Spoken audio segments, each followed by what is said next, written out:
Gereja Orang Beriman Kampus Surabaya. Hari ini kita akan beribadah online. Dan hari ini firman kita akan dibawakan oleh Pastor Belsa Erbandi. Mari bersama-sama sebelum kita memulai ibadah ini, kita siapkan hati kita. Kita tunduk di hadapan Tuhan, kita mau berdoa. Tuhan Yesus, terima kasih Tuhan. Engkau sungguh baik dan teramat baik bagi kami, Yesus. Engkau ada bagi kami, Engkau menebus setiap kami.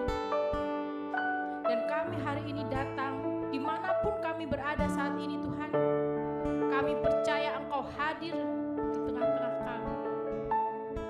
Engkau memberkati setiap kami, Engkau menyatakan kuasa-Mu atas setiap kami. Dan kami hanya bisa membalas dengan pujian dan sembah kami kepada-Mu, Yesus. Haleluya. Hari ini kami mau setia mengikuti Tuhan. Kami mau mengangkat hati kami untuk menyembah-Mu, Yesus.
memenangkan setiap kami Tuhan. Oleh karena pengorbanan-Mu saat ini kami berada di sini. Hanya pujian sembah kami Tuhan. Hanya pujian sembah kami yang dapat kami berikan kepadamu Yesus.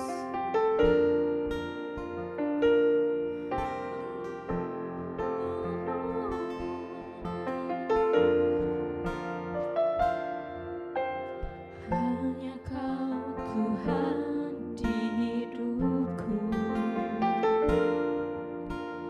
Kau berikan hidup yang baru. Cara-Mu menyucikan, pulihkan hatiku. Ku nyatakan Kaulah segalanya. Akan Engkaulah sumber pengharapan. Kuasa-Mu sanggup menyembuhkan. Jiwaku pun berserah hanya kepadamu. Yesus, Kaulah segalanya. Karena salib-Mu ku hidup. Karena salib-Mu ku menang. Engkau yang berkuasa, sanggup untuk melakukan mujizat-Mu di hidupku.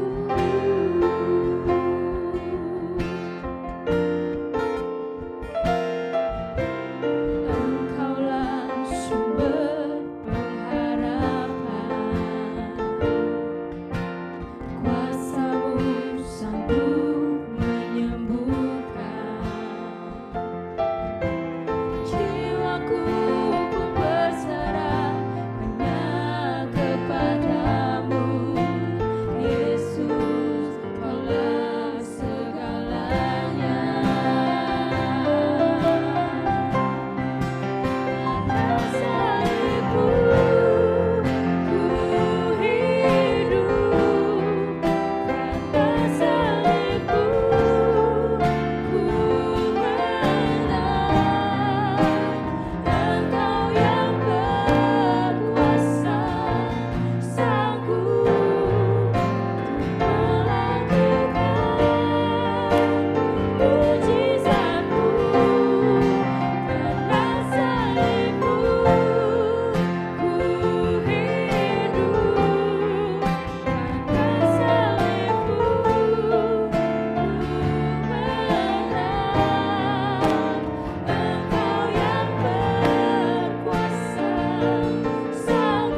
setiap kami dikasihi Tuhan.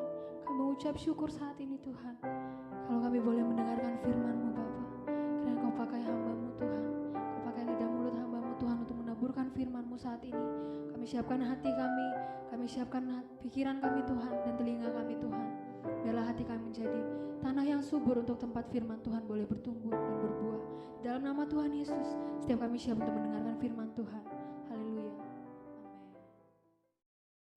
Shalom Bapak Ibu Saudara yang terkasih dalam Tuhan Yesus Kristus. Apa kabar? Saya berdoa kita semua dalam keadaan baik dan sehat, sukacita, serta tetap terus semangat. Kita mengucap syukur sudah masuk di bulan ke-7 di tahun 2020, yakni di bulan Juli. Dan perlu saya sampaikan sekali lagi bahwa sepanjang bulan Juli tahun 2020, ibadah Gereja Orang Beriman Kampus Surabaya masih akan tetap dilaksanakan secara online. Dan seperti biasa di minggu pertama di bulan yang baru, ibadah akan disertai dengan sakramen perjamuan kudus. Oleh karena itu nanti setelah selesai pemberitaan firman, Bapak Ibu Saudara dapat mempersiapkan diri untuk kita sama-sama ambil bagian dalam sakramen perjamuan kudus. Puji Tuhan. Mari sama-sama kita membaca kebenaran firman Tuhan. Untuk hari ini, Minggu 5 Juli 2020, firman akan terambil dari 2 Korintus pasal 11, ayat 23 sampai 29. Jadi ini ayat saya ambil di tengah-tengah seperti biasa karena yang mau saya sampaikan ada di sini. Nanti secara keseluruhan atau utuh dari dalam 2 Korintus pasalnya yang ke-11 dari ayat 1 sampai terakhir 33, Saudara dapat membacanya tersendiri di rumah masing-masing. Sekarang kita akan membaca dari ayat yang ke-23 sampai dengan yang ke-29. Demikian firman Tuhan. Apakah mereka pelayan Kristus? Aku berkata seperti orang gila, aku lebih lagi. Aku lebih banyak berjeri lelah, lebih sering di dalam penjara, didera di luar batas, kerap kali dalam bahaya maut. 5 kali aku disesah orang Yahudi, setiap kali 40 kurang 1 pukulan. 3 kali aku didera, 1 kali aku dilempari dengan batu, 3 kali mengalami karam kapal. Sehari semalam aku terkatung-katung di tengah laut. Dalam perjalananku, aku sering diancam bahaya banjir dan bahaya penyamun. Bahaya dari pihak orang-orang Yahudi dan dari pihak orang-orang bukan Yahudi. Bahaya dari kota, bahaya di padang gurun, bahaya di tengah laut, dan bahaya dari pihak saudara-saudara palsu. Aku banyak berjeri lelah dan bekerja berat. Kerap kali aku tidak tidur, aku lapar dan dahaga. Kerap kali aku berpuasa, kedinginan dan tanpa pakaian. Dan dengan tidak menyebut banyak hal lain lagi, urusanku sehari-hari yaitu untuk memelihara semua jemaat-jemaat. Ayat 29, jika ada orang merasa lemah, tidakkah aku turut merasa lemah? Jika ada orang tersandung, tidakkah hatiku hancur oleh duka cita? Demikian firman Tuhan. Nah, saudara terkasih dalam Tuhan Yesus Kristus, pada hari ini saya ingin bagikan buat Bapak Ibu Saudara tentang hidup adalah perjuangan.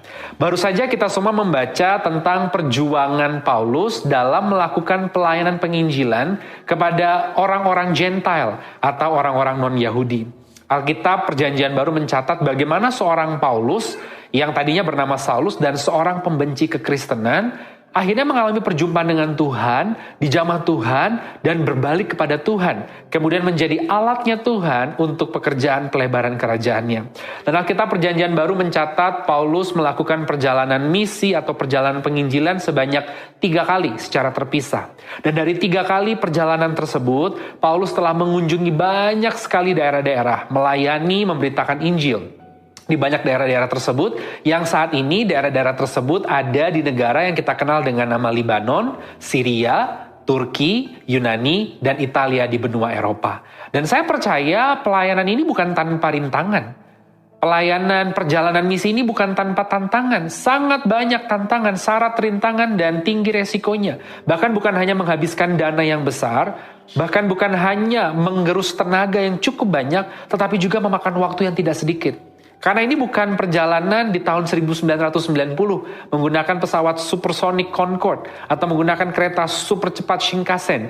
Ini adalah perjalanan lintas benua di abad pertama Masehi. Dan puji Tuhan atas tuntunan Roh Kudus, perjalanan penginjilan pelayanan misi Paulus ini membuahkan hasil yang luar biasa. Banyak orang bertobat, percaya kepada Tuhan dan diselamatkan. Dan dari 3 kali perjalanan ini Paulus menulis surat-surat kepada jemaat-jemaat yang ia kunjungi. Maka dari itu kita mengenal ada istilah surat Paulus kepada jemaat di Roma, Korintus, Galatia, Efesus, Filipi, Kolose, Tesalonika, dan juga kepada anak didiknya, anak rohaninya yakni Timotius. Dan surat-surat ini mengisi sebagian besar dari Alkitab Perjanjian Baru, dan dari surat-surat Paulus ini pula kita mengerti pemahaman yang utuh akan dunia Perjanjian Lama, korelasinya dengan dunia Perjanjian Baru. Dan kalau kita baca tadi, kalimatnya sungguh menyentuh hati dari ayatnya yang ke-23 sampai dengan yang ke-29. Bagaimana hidup Paulus adalah sebuah perjuangan, saudara. Ini menyadarkan dan mengingatkan kita semua, bukankah hidup kita semua, saudara dan saya juga adalah sebuah perjuangan. Perjuangan kita tentu masing-masing, perjuangan kita tentu sendiri-sendiri, tetapi kita diingatkan bahwa hidup adalah sebuah perjuangan. Mungkin ada di antara kita yang berkata, perjuangan? Bukankah Tuhan mengatakan sudah selesai? Ya, betul. Tuhan Yesus di atas kayu salib mengatakan sudah selesai. Di dalam bahasa Yunaninya ialah tetelestai. Apa arti dari sudah selesai yang katakan oleh Tuhan Yesus? Bahwa tidak perlu lagi ada pengorbanan karena darahnya yang suci kudus cukup satu kali untuk selamanya memberikan jaminan keselamatan bagi setiap orang yang percaya. Rohnya mendapatkan jaminan keselamatan di sorga. Jadi saudara dan saya yang hari ini sudah percaya Tuhan Yesus, oleh karena anugerah, iman percaya atas karya salibnya, kuasa darahnya, roh kita mendapatkan jaminan keselamatan di kerajaan sorga. Tapi sadarkah saudara bahwa rohmu yang sudah diselamatkan itu hari ini masih berdiam di dalam tubuh yang fana. Hari ini masih berdiam di dalam fisik ini, daging yang lemah. Di dalam kemah yang belum diubahkan. Itulah sebabnya hidup kita berjuang sampai akhir, sampai nanti kita dipanggil pulang ke rumah Bapa di sorga, dan kita boleh sungguh-sungguh menikmati rest in peace. Tidak lagi berjuang karena sudah tenang berkumpul bersama dengan Tuhan. Kalau hari ini ada yang bertanya, lalu hidup ini adalah perjuangan, perjuangan apa? Perjuangan tentu dalam situasi kondisi kita masing-masing. Kita tentu masing-masing ada di situasi kondisi yang menghimpit, mungkin melemahkan iman kita. Kita ada di tengah-tengah tawaran dunia yang menggiurkan tetapi membawa kepada kematian. Kita mungkin juga berjuang melawan keinginan daging yang membawa kepada maut. Berjuang melawan hawa nafsu dan tentu juga berjuang melawan tipu muslihat dan cobaan dari si jahat yakni iblis. Oleh karena itu kita tidak dapat berjuang sendiri. Kita perlu bersandar kepada Dia yang hidup, kita memandangnya, dan kita tentu perlu ingat bahwa Dia yang hidup, Yesus Tuhan, memiliki kasih yang besar dan kuasa yang dahsyat. Hari ini ada dua hal saja ingin saya sampaikan, karena kita semua sudah mengetahui bahwa hidup ini adalah perjuangan. Kita perlu belajar dua hal pada hari ini. Yang pertama, kalau kita lihat sekali lagi tadi, saya akan ambil kalimat yang cukup menyentuh dari 2 Korintus pasal yang ke-11. Dikatakan di ayat yang ke-24 dan yang ke-25, 5 kali aku disesah orang Yahudi. Setiap kali 40 kurang 1 pukulan. 3 kali aku didera. 1 kali aku dilempari dengan batu. 3 kali mengalami karam kapal. Sehari semalam aku terkatung-katung di tengah laut. Demikian firman Tuhan. Dari kalimat-kalimat yang menyentuh hati tersebut, pelajaran tentang hidup adalah perjuangan. Yang pertama, karena kita sudah tahu hidup adalah perjuangan, milikilah mental seorang pejuang. Ya, milikilah mental seorang pejuang. Kita tadi baca bagaimana Paulus mengalami didera, dipukul, dilempar batu, dipenjara. Dia mengalami bahaya banjir, bahaya dari orang-orang Yahudi dan orang-orang non-Yahudi. Dia mengalami karam kapal, terkatung-katung di tengah laut. Bagaimana dia juga seringkali dahaga dan lapar karena harus berpuasa. Dia bekerja tanpa hentinya sehingga tidak cukup istirahat, bahkan nyawanya terancam. Wow, ini suatu perjuangan yang luar biasa Bapak Ibu Saudara. Tapi apakah itu menghentikan langkahnya untuk memberitakan Injil atas nama Yesus Kristus? Tidak. Justru ia tetap terus dengan tekun sampai akhir ia menyelesaikan tugasnya. Bahkan di dalam salah satu suratnya ia berkata, sekarang aku telah mengakhiri pertandingan dengan baik. Kenapa? Karena ia sudah tahu, ia sudah ada di penjara di Roma, eksekusi tinggal dilaksanakan, putusan sudah keluar, dan dia tahu bahwa dia sudah sampai di garis final akhir bersama dengan Tuhan. Jadi tantangan tadi itu semua yang menyayat hati, yang kita dengar tadi sungguh menyedihkan, tidak menjadikan Paulus berhenti untuk melakukan pelayanan penginjilan. Itu namanya Paulus memiliki mental pejuang. Mental seorang pejuang adalah mental yang tidak mudah menyerah. Mental pantang menyerah. Berapa banyak di antara kita yang mungkin saat ini dengan mudahnya menyerah dengan situasi dan kondisi. Kita mudah menyerah dengan tawaran dunia sehingga kita kompromi dengan dosa, kompromi dengan hal-hal dunia. Berapa banyak di antara kita yang mungkin hari ini mudah menyerah dengan situasi yang menghimpit, melemahkan iman kita. Hari ini milikilah mental pejuang itu. yang tidak mudah menyerah. Ada satu kalimat yang indah mengatakan bahwa failure comes as soon as you give up. Ketika kita mulai menyerah, maka sesungguhnya kegagalan itu datang. Satu contoh cerita tentang orang yang tidak menyerah, ya, tidak mudah menyerah atau pantang menyerah adalah Thomas Alva Edison. Kalau kita semua tahu, Thomas Alva Edison ini adalah penemu dari lampu pijar. Ratusan tahun silam, manusia di muka bumi ini hidup belum memiliki lampu pijar. Jadi kalau malam hari, untuk mendapatkan cahaya mereka akan menggunakan lilin, obor, ataupun api, dan sebagainya. Tetapi Thomas Alva Edison adalah orang yang menemukan lampu pijar pertama kali. Dia adalah seorang berkebangsaan Amerika Serikat yang lahir tahun 1800-an awal. Kemudian tahun 1879 dia menemukan lampu pijar. Tapi sadarkah saudara bahwa dia menemukan lampu pijar setelah dia melakukan 1000 kali kesalahan.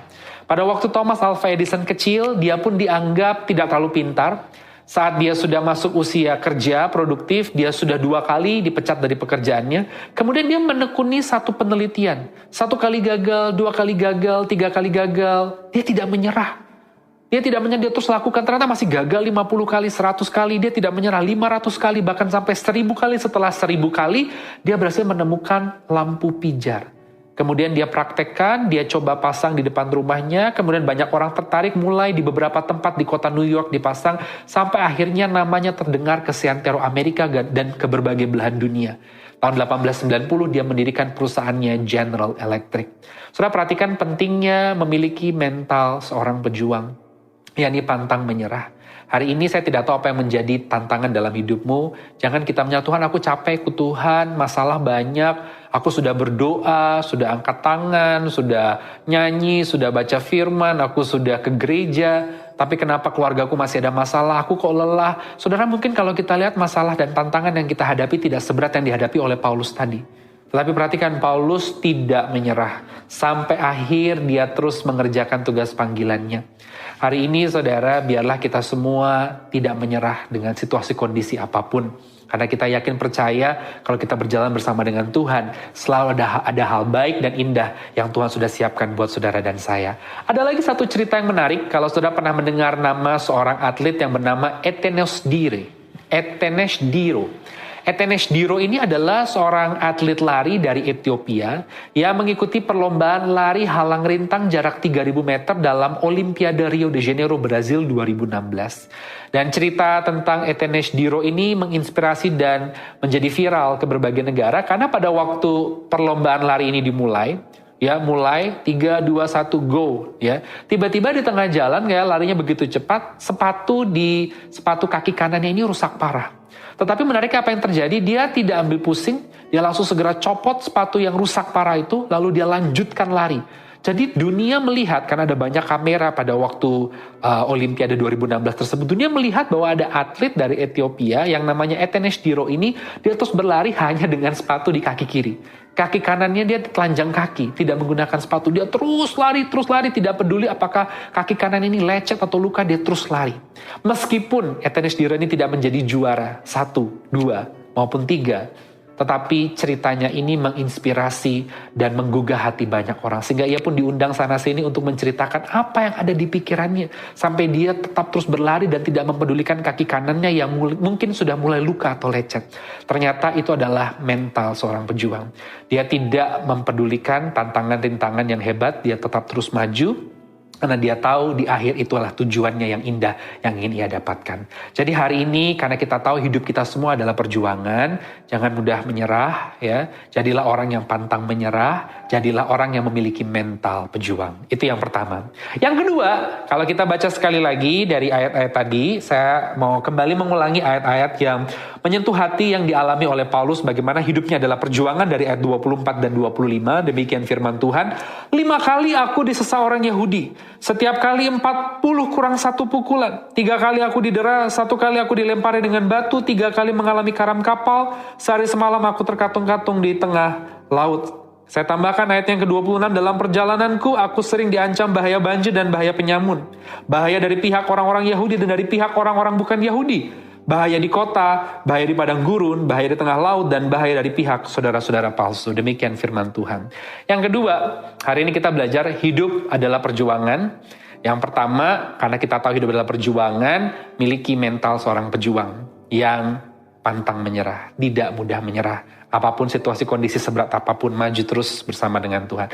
Yang kedua, jangan mengabaikan keberadaan musuh dan meremehkan lawan. Siap sedialah senantiasa. Saya ulangi yang kedua, karena kita tahu hidup adalah perjuangan, jangan pernah mengabaikan keberadaan musuh dan meremehkan lawan.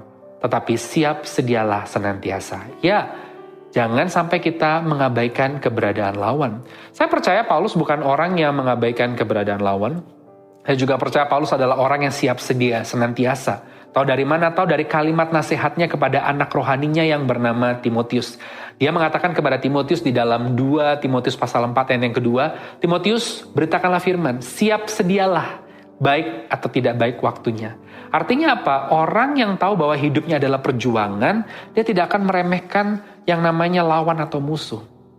Kalau ada orang mungkin berkata, udahlah nggak ada lawan, jangan ngomongin lawan, jangan membesar-besarkan lawan. Kita sedang tidak mengagung-agungkan lawan, tidak. Kita sedang tidak membesar-besarkan lawan atau fokus kepada lawan. Kita tetap fokusnya hanya kepada Tuhan. Karena dia yang besar, dia jauh lebih dahsyat daripada masalah kita. Tetapi kita harus sadar bahwa ada musuh, ada lawan, supaya kita menjadi pribadi yang tidak mudah terlena.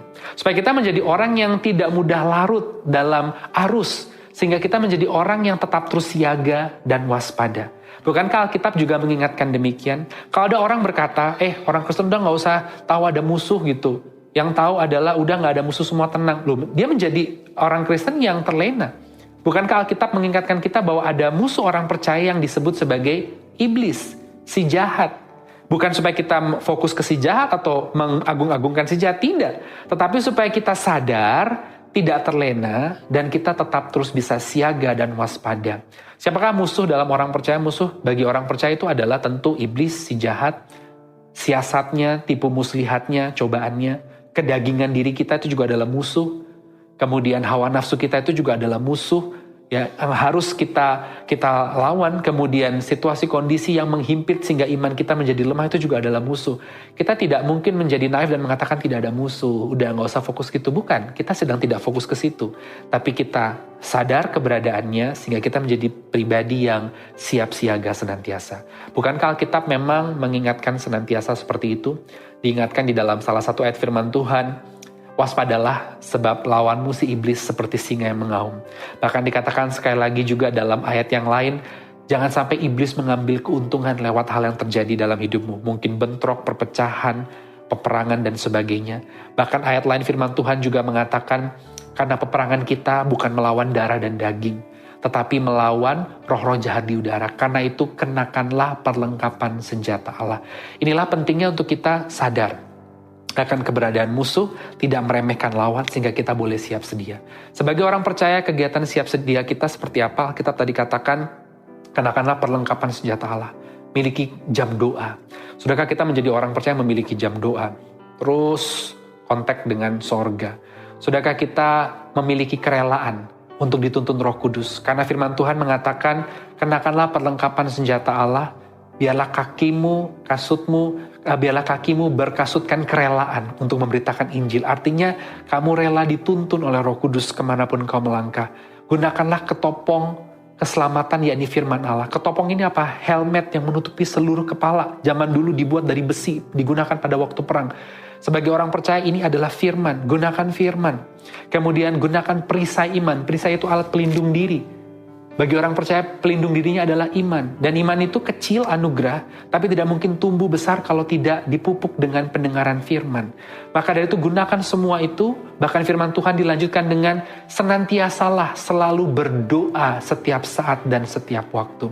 Ini adalah tindakan kita yang harus kita lakukan, karena kita tahu hidup ini adalah perjuangan. Jangan mengabaikan keberadaan musuh, jangan meremehkan lawan, tetapi siap sedialah senantiasa.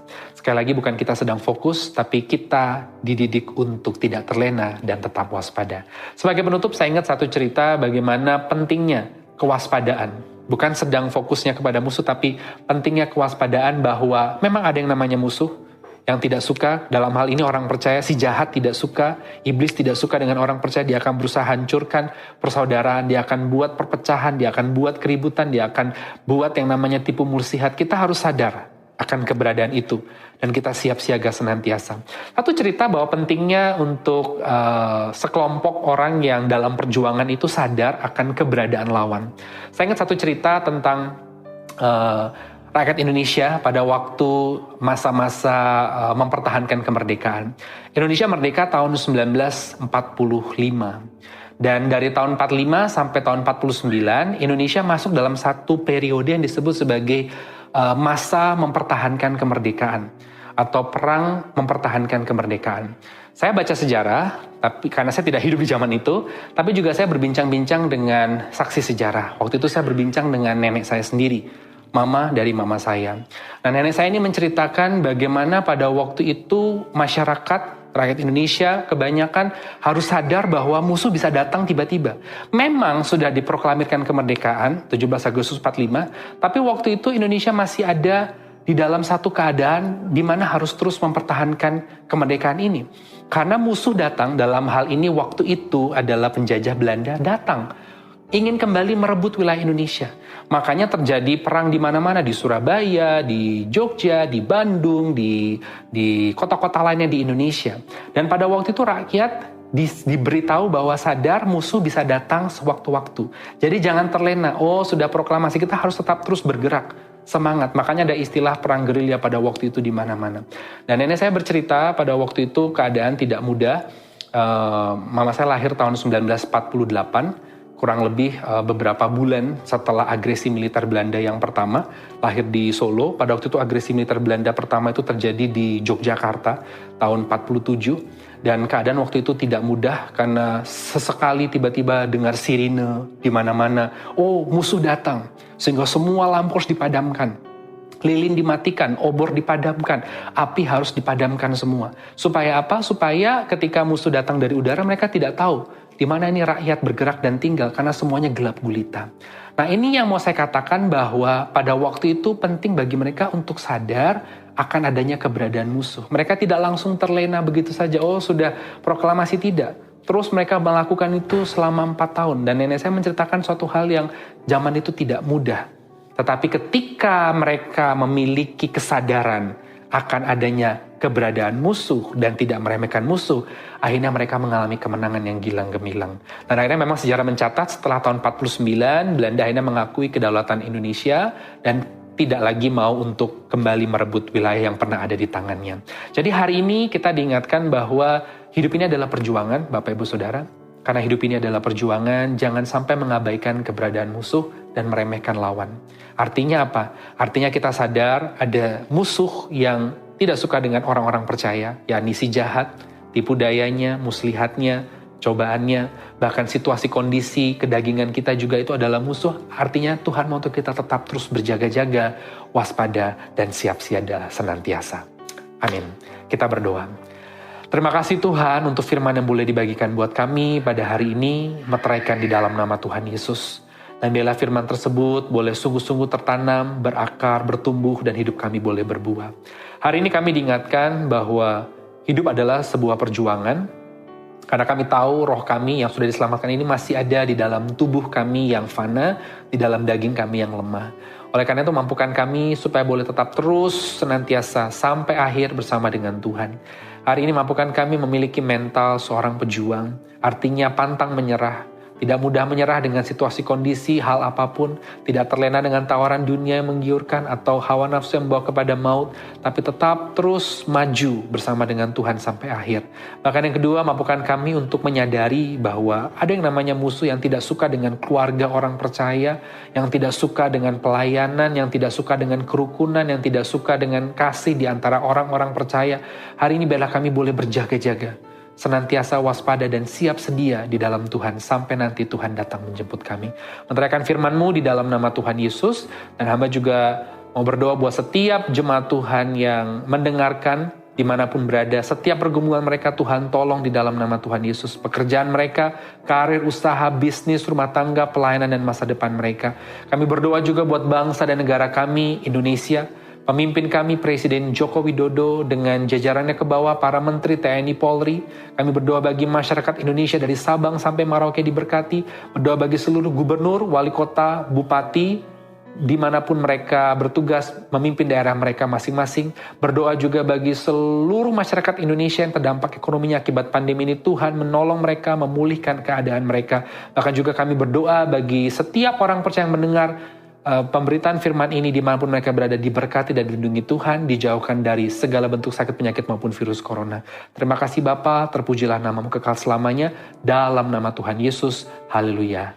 Amin.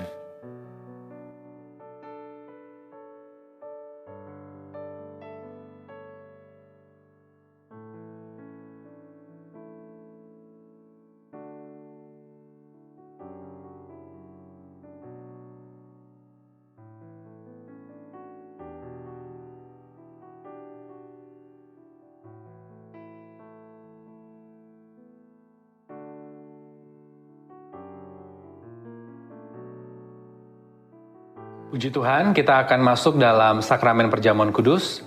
Mari Bapak Ibu Saudara bersama-sama kita tutup mata kita, tundukkan kepala dan kita berdoa. Sungguh kami berterima kasih Tuhan untuk karya salib-Mu, karya terbesar dalam hidup kami. Karya yang mengubahkan hidup kami, yang menyelamatkan setiap kami. Dan hari ini kami akan ambil bagian dalam perjamuan kudus melakukan perintah Tuhan. Karena Engkau mengatakan, lakukanlah ini untuk mengingat akan aku. Biarlah setiap orang hari ini yang ambil bagian dalam perjamuan kudus boleh juga turut menikmati berkat-berkat Tuhan. Di dalam nama Tuhan Yesus, haleluya. Amin. Mari Bapak Ibu Saudara, kita akan masuk dalam sakramen perjamuan kudus. Saudara boleh mengangkat roti dengan tangan kananmu dan dengarlah firman Tuhan.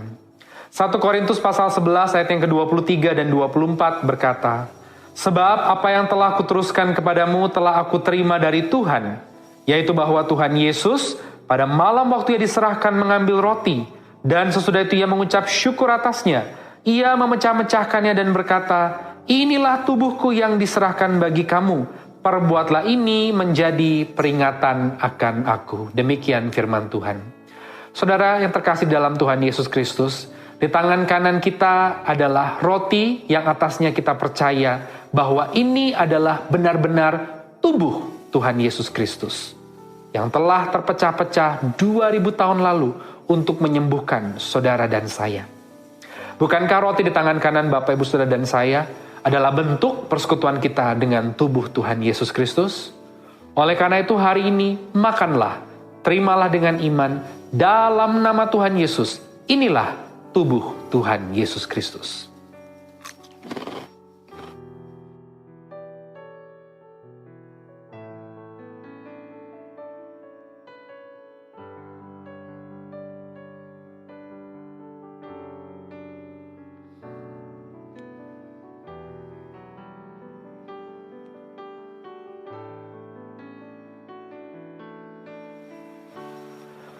Sekarang saudara boleh mengangkat cawan anggur dengan tangan kananmu dan dengarlah firman Tuhan.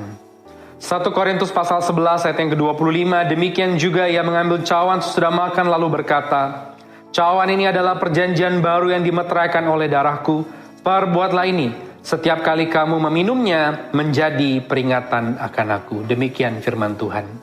Saudara, di tangan kananmu ada cawan anggur yang atasnya kita percaya bahwa ini adalah benar-benar darah Tuhan Yesus Kristus yang sudah tertumpah, tercurah dari atas kayu salib 2000 tahun lalu, mengampuni dosa saudara dan saya, memeteraikan saudara dan saya sebagai warga sorga.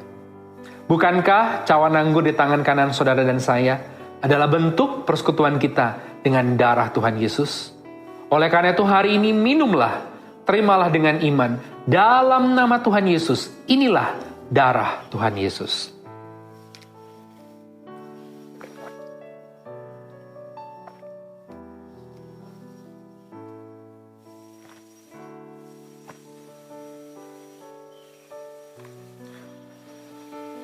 Saudara yang telah menyatu dengan tubuh dan darah Tuhan Yesus, sejenak boleh tutup matamu, tundukkan kepalamu, dan berdoa secara pribadi, mengucap syukur atas kebaikannya, pengorbanannya di atas kayu salib, tubuhnya yang dipecahkannya, dan darahnya yang dicurahkannya bagi saudara dan saya.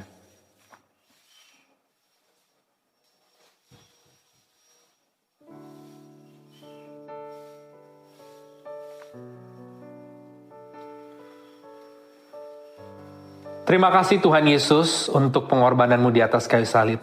Hari ini kami telah ambil bagian dalam perjamuan kudus mengingat akan karya pengorbanan-Mu. Satu karya yang indah dan besar yang telah mengubahkan hidup setiap kami. Tubuh-Mu terpecah untuk menyembuhkan kami. Darah-Mu tercurah untuk mengampuni dosa kami dan memeteraikan kami. Terima kasih Tuhan Yesus, dan hamba berdoa buat setiap orang yang ambil bagian dalam perjamuan kudus melalui pelayanan online pada hari ini. Engkau memberkati mereka. Setiap pokok doa mereka, Tuhan Engkau sanggup menolong dan menjawab mereka indah tepat pada waktu Tuhan dengan cara Tuhan yang ajaib. Dalam nama Tuhan Yesus, kami berdoa bagi mereka yang bergumul tentang pekerjaan, karir, usaha, bisnis, rumah tangga, pelayanan, masa depan, hari tua, studi mereka diberkati Tuhan dalam nama Tuhan Yesus. Terima kasih Tuhan Yesus. Oleh karena itu hari ini kami mau terima berkat Tuhan sebelum kami mengakhiri ibadah pada hari ini. Mari Bapak Ibu Saudara angkat kedua tanganmu. Arahkanlah pandangan hatimu ke hadapan Tuhan dan terimalah berkat Tuhan. Kasih dari Allah Bapa di sorga, penyertaan cinta dan damai sejahtera shalom dari Tuhan Yesus Kristus, serta persekutuan yang manis dengan Allah Roh Kudus menyertai kita semua hari ini sampai Maranatha. Dalam nama Tuhan Yesus, haleluya, amin.